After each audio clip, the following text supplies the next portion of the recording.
We're going to start with a keynote presentation by Dr. Amy Malek. She's from the College of Charleston. She's somebody who's been on my radar for at least 12 years, I think. When she was an undergraduate, she wrote a very important article about Persepolis, the graphic memoir. And ever since then, she's been doing really dynamic work looking at transnational Iranians in various contexts. And she's done field work in Los Angeles, Toronto, and Sweden. And she's one of those people who's really pushed the field in a really important direction to consider not just Iranian Americans, but Iranians across the globe in communities and how they're responding, both to their specific environments, but also through culture. So please welcome Dr. Amy Malek.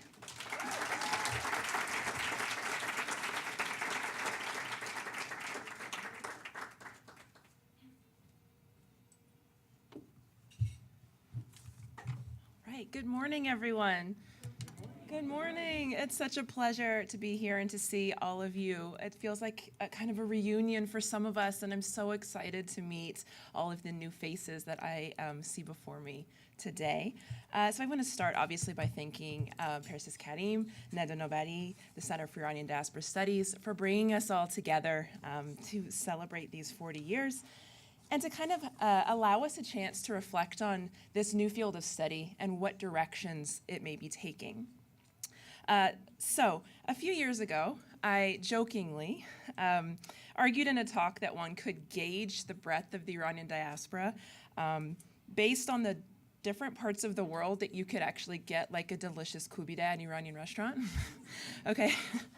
I'm guessing many of you may have experienced the same thing. You've been traveling abroad, maybe on a vacation or for a conference, going to a part of the world that you didn't really expect to see other Iranians. Maybe you went to Japan or to Cuba, and yet there you find yourself sitting in front of a delicious kubide delivered by a hamvatan that you just didn't expect would be living in these areas. So indeed, Iranians are a particularly widespread diaspora. So, of course, we are a widespread diaspora, and in the last 40 years, which we're here to talk about today, we've scattered to nearly every continent. And yet we have a difficulty in gauging just the size of this diaspora. So social scientists have made efforts to try to ascertain our numbers. Some say 4 to 6 million, others say 6 to 8 million. We have a fairly wide gap in our estimates, and there's good reason for that. It could be underwhelming or at least unsatisfying census counts, right? Like, how are they actually accounting for Iranian identity and ancestry? It also has to do with the continuing immigration of undocumented Iranians and counting for those individuals. And also, as we get into our second and now third generation, how do we account for those individuals or people like me with only one Iranian parent, right? And a lot of the censuses that we have around the world might try to account for ethnic background by the country you're born in. Well, that's not going to capture me, right? Or the language that you speak at home. As some of you know, a lot of our second and third generation may not speak Persian, right? So how do we account for these large parts of our population that aren't going to be captured in these kinds of counts? The other thing that I would suggest is causing some difficulty there is that we are a mobile diaspora. I'm sure some of you have also experienced this, but a lot of Iranians don't simply go from Iran to destination, and there we are, right? You start by going to one country, you react to global changes in maybe economic situations, political situations, family situations, and onward migration goes like this, right? So scholars of onward migration have shown us that that is how, indeed, a lot of Iranians are moving in the world. This means going from Iran to one location to another, perhaps back to Iran, perhaps back to diaspora. And so we are a mobile diaspora that makes it, again, difficult to come up with numbers. But what we can say is that we are a global diaspora and that we tend to congregate in major cities. We tend to live in urban areas. And so I'm going to try to give us a sense of where we are in the world. So those major areas might include right here in the Bay Area, of course, also Southern California, the DC area, Toronto, London, Paris, Hamburg, Stockholm, Dubai. I'm behind. where are we? Dubai, there you go. Kuala Lumpur, Sydney, and points in between. But we also can go kind of beyond these major sites, and once we start to think about where Iranians actually live in the world, as one French scholar has shown us, it's actually most likely not North America or Europe where we see the strongest population size of Iranians living outside of Iran. It's in fact Iran's geographical neighbors. This should not come as a huge surprise to us, though it sometimes does, because our studies don't really reflect that. Right? The research that we're doing tends to be in these major diaspora cities rather than in, say, countries like the UAE or Qatar, Bahrain, Turkey, Kuwait, Iraq, Pakistan, Afghanistan, and others. We do have some scholars working on that, thank you, Amin, but we do have more to do in this region for sure. Beyond the Southwest Asian, North American, and European populations, Iranians, of course, also live in I'm behind again. South Africa, there we go. Brazil, Peru, India, New Zealand, Japan, and points in between, right? The fact is, Google can recommend Persian restaurants to us in all of these locations, well beyond LA and DC. We can enjoy that delicious kubide in Shanghai, and in Manila, and in Barcelona, and in Havana, okay? So maybe my kubide gauge wasn't so bad. After all, it does give us a sense of the breadth of this diaspora and also the global growth of the cosmopolitan tastes for our kubide, our delicious cuisines. But it also highlighted for me just how many parts of the diaspora remain understudied, and therefore how many of the connections between our diaspora locations therefore also remain understudied. So, as I mentioned, our kind of studies of the Iranian diaspora in terms of social scientific work, as far as our early social scientific work, we tended to get studies of the United States, and particularly Southern California. So building on the excellent work of our pioneers in Iranian diaspora studies, I'm thinking Hamid Nafisi, Mehdi Bozorgmer, Persis Karim, of course. We have had a nice growth in the last decade of studies beyond these key sites in the United States. And I'm excited to see, as we continue to build on those studies, more studies that actually connect these cities together. Our diaspora families are connected, right? Our diaspora communities are connected. So I'd love to see more work that reflects those connections. So today, that's what I'll make the case for, a greater attention to these transnational dimensions. We'll hear this weekend from a handful of scholars already doing this work. I'm so excited to hear from Dr. Michael Chin, Dr. Sahar Sadeghi, Dr. Janet Bauer. I'm sure several others of you that I don't know of yet, and I'm so excited to learn. But my hope here is that I can encourage those among us who are already working in specific diasporic contexts to build on that research by looking outward, to focus on the kind of connections that already exist in your field sites. It might seem like a well-worn point in 2019 to say the local and the global are interconnected, because of course they always have been, but the kind of transnational inquiry I'm advocating for today is still somewhat rare in the Iranian diaspora space. And that's perhaps not that surprising. My dissertation advisor would gladly remind you this is expensive fieldwork. We live in expensive places, and doing multi-sided research takes a lot of funding. It also takes a lot of time and a commitment that a lot of scholars just don't have the luxury of committing. I certainly can relate to that. So why do this kind of work given these kinds of costs? I'm going to try to answer this question by referencing some of my own research today. And I'm also going to try to show that doing so allowed me to see more complex global interrelations, even when doing a very localized research. I'll also try to offer some thoughts for how we can be more transnationally oriented in our work while kind of not having to require this kind of travel and resources. So for my book project, I've conducted long-term ethnographic fieldwork, as Persis mentioned, in Stockholm, Toronto, and Los Angeles, with a focus on cultural production in these diaspora cities. This lens allowed me to see and compare the ways that Iranians in different parts of the diaspora are navigating local political, economic, and cultural positions in European and North American societies, but also how they're engaging transnationally in doing so. So this was something that actually came out of field work that I wasn't necessarily anticipating. I thought doing transnational research means go to one, and just kind of compare what happens in each place. But of course, if we're actually attentive to the more global interconnections, we see that there's a lot more going on. So I'm going to try to offer two answers to my question of why to do this work and how.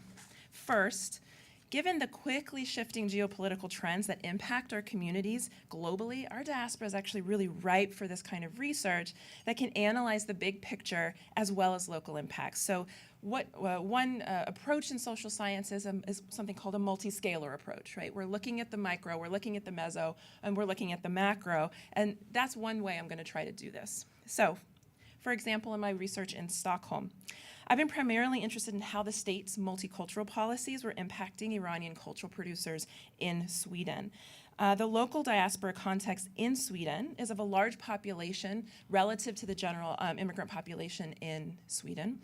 They largely arrive in the 1980s, a lot of them political refugees, joined by compatriots over the years seeking education, job opportunities, et cetera. And then post-2009, we see a continued migration from Iran. Sweden itself, as we know, at least abroad, has a reputation for being quite politically progressive, welcoming immigrants in ways at least more positive than some of its European neighbors. And yet, in the last decade or so, we have seen Sweden moving in a more neoliberal direction, and certainly we're seeing it move away from its socialist roots. And so in this period, we are seeing that immigrants are experiencing life in Sweden change. And so we see anti-immigrant sentiment rising. We see openly racist politicians gaining traction in the public sphere to the point that the Sweden Democrats are now the third largest party in Sweden, the Swedish parliament. So for this project, I was interested in seeing how these shifts have been impacting Iranian Swedes. So moving from a country that some argue founded multiculturalism to a country where we have these kinds of political changes happening. I especially focused on cultural workers as a lens to do this. I interviewed politicians, nonprofit directors, theater directors, radio producers, and other community members along the way. But as part of this work, I conducted participant observation at a large Charleston festival. So this is known in Sweden as Eldfesten or Fire Festival, which of course that name has a different connotation for us now, the Fire Festival. But in Sweden, it's Eldfesten, so we'll call it Eldfesten. So this is a festival that draws tens of thousands of Iranians and Swedes to the center of Stockholm, but also Malmö, Gothenburg, and other Swedish cities in the middle of March, which, as you can imagine, is quite a feat because it's really cold. And these are outdoor events that are of music and dance and fire jumping and all the things that you expect from Charleston plus, right? So they add a lot of other things as well. So this event is funded in large part through the National Touring Theatre of Sweden, and that itself is funded by the Swedish state. And so this event is actually one of the several that are funded by the Swedish state in an effort to reach immigrant communities, and is a part of a multicultural, or what they eventually call interculturalist strategy. So in doing participant observation here, I was attending weekly planning meetings, I was volunteering myself, I was interviewing organizers and volunteers, just doing very local level, micro level research. But then these same individuals invited me on tour. They had created a Nowruz tour, and this event, this was a concert of Afghan and Turkish and Kurdish and Iranian performers to tour Sweden, bringing the sights and sounds of Nowruz to the country, okay? And so in going on tour with these artists, I started to learn more about them and their lives, and they weren't just touring Sweden. A lot of these artists were also touring the globe, right? So as my own work took me from Stockholm to Toronto, Berlin, and other diaspora cities, I would run into these same artists and producers. And the more artists that I was meeting in my fieldwork, the more I had to acknowledge that these were not unique individuals, but in fact, every March, of course, the diaspora's finest entertainers are raking in the frequent flyer miles, traveling the globe to perform at these Nowruz events. Like, that's not a shocking revelation if you've ever watched Persian satellite TV or, like, you know, seen these advertisements that, okay, Ebi's going here and here and here and here, and Dariush is going there and there and there, right? And it's not just these big names, but these are also dancers and performers in these local sites that are traveling as touring musicians. And so as I got to know more of these artists, I realized that they're getting a bird's eye view of our diaspora in ways that researchers rarely have the opportunity to see, let alone to study. And so they actually have a lot of the insights about the different ways that Iranians are navigating their lives in different diaspora sites, right? So I had to acknowledge that these local festivals that I was studying were just a microcosm of a much larger transnational artistic entrepreneurship that our diaspora is producing. So sociological and anthropological studies of entrepreneurship tend to focus on ethnic enclaves, on restaurant owners, on grocers, and things like this. We also have, of course, networks of kin and hometown associations. But of course, it's not just families that are keeping in touch across long distances, and it's not just the import-export kind of occupation that's creating these transnational economic relations in diaspora. The creative industries are also perhaps doing the most traveling between diaspora cities, and therefore who have so much insight. To make a living with their art, they must travel, and their circuits have multiple important impacts. So, of course, the artistic creations that they are putting on are going to impact the styles and tastes in the diaspora, right? But also they are impacted by the affordances and the limitations that they find in different states as how they approach multiculturalism and immigrant integration. They have to flexibly navigate all of these varying relationships between Iranians and the states in which they reside. They apply for funding from arts councils and residencies around the world. They seek out festivals and other sources of large audiences for their performances and exhibitions. And they create collaborations with fellow artists around the globe to appeal to those multiculturalist opportunities for funding, right? So they can offer us a wealth of knowledge if we're open to that macro level analysis. I'd also argue that a multi-scalar approach can allow us to see important differences between the situations of communities in the diaspora and in different ways that they've experienced assimilation and integration. So I became aware during my fieldwork that these different global shifts were being experienced quite differently in different parts of the diaspora, especially shifts towards neoliberalism. So the fluid relationships between Iranians and states are probably most obvious and really directed policies, things like the US travel ban, things like the visa waiver program for EU citizens, things like renewed economic sanctions that are hurting our compatriots in Iran so much, and also Iranians in diaspora. But long-term transnational fieldwork also let me see how very taken for granted realities of everyday life, things that we just assume are just the way they are not just the way they are everywhere else in the diaspora, right? These are things that we kind of assume are part of everyday life, but they nevertheless are shifting in different ways and at different speeds across my different field sites. So those differences may seem really subtle, but they're not negligible. They helped us to account for why for example, an Iranian child in a major diaspora location like Southern California with its long-term established community may not be the child that has the access to the most advanced pedagogical training in Persian language, for example, right? Or why it is that Toronto hosts what is arguably the largest and most cutting-edge festival of Iranian arts and culture in the world, not another part of the diaspora.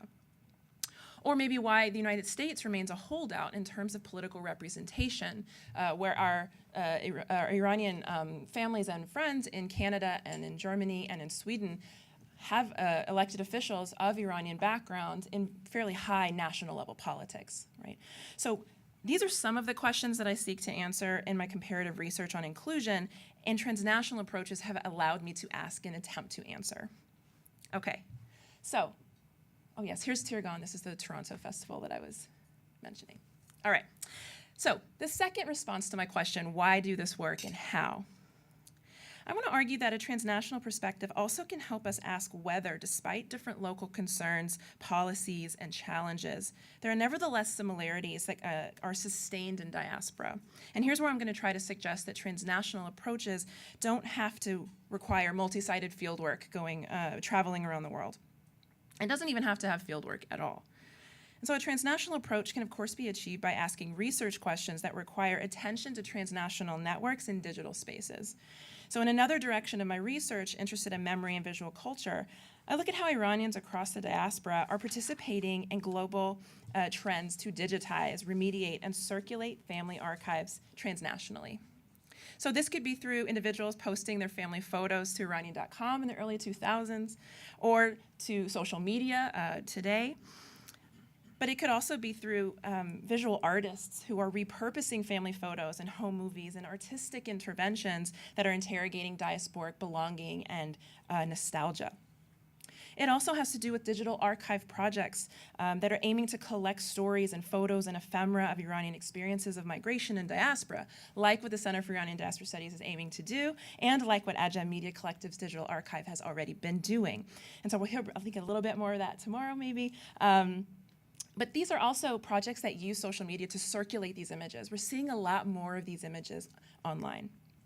So through these remediations, Iranians are preserving family history, but they're also contributing to a diasporic collective memory and creating for their second and third generations augmented dimensions to the stories of their own personal families.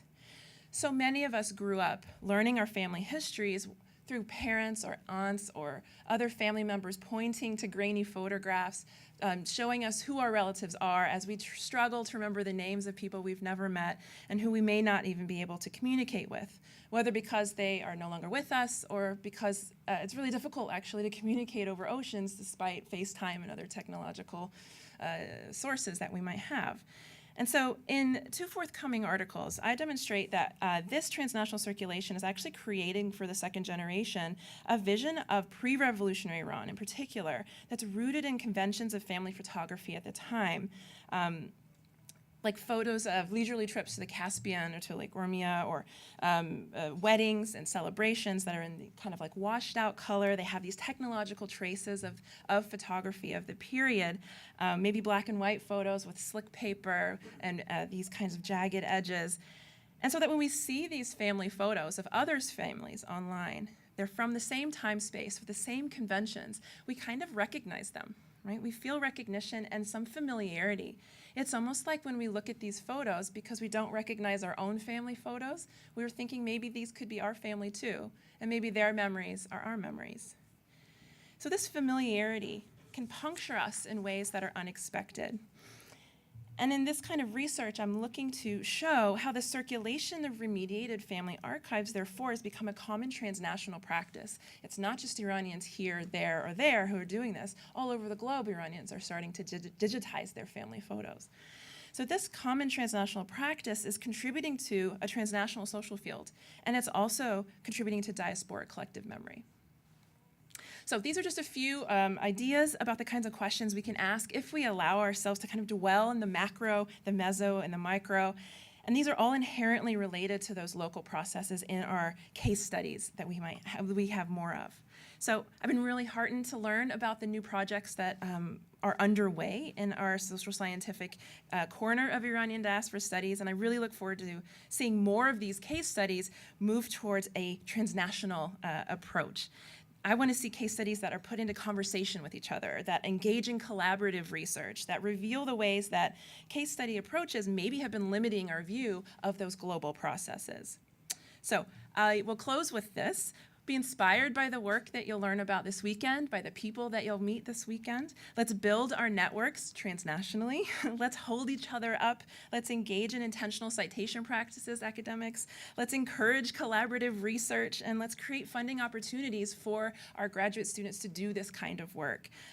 Let's be advocates for our communities, and let's help each other with the very real challenges that we face in diaspora. Thank you so much.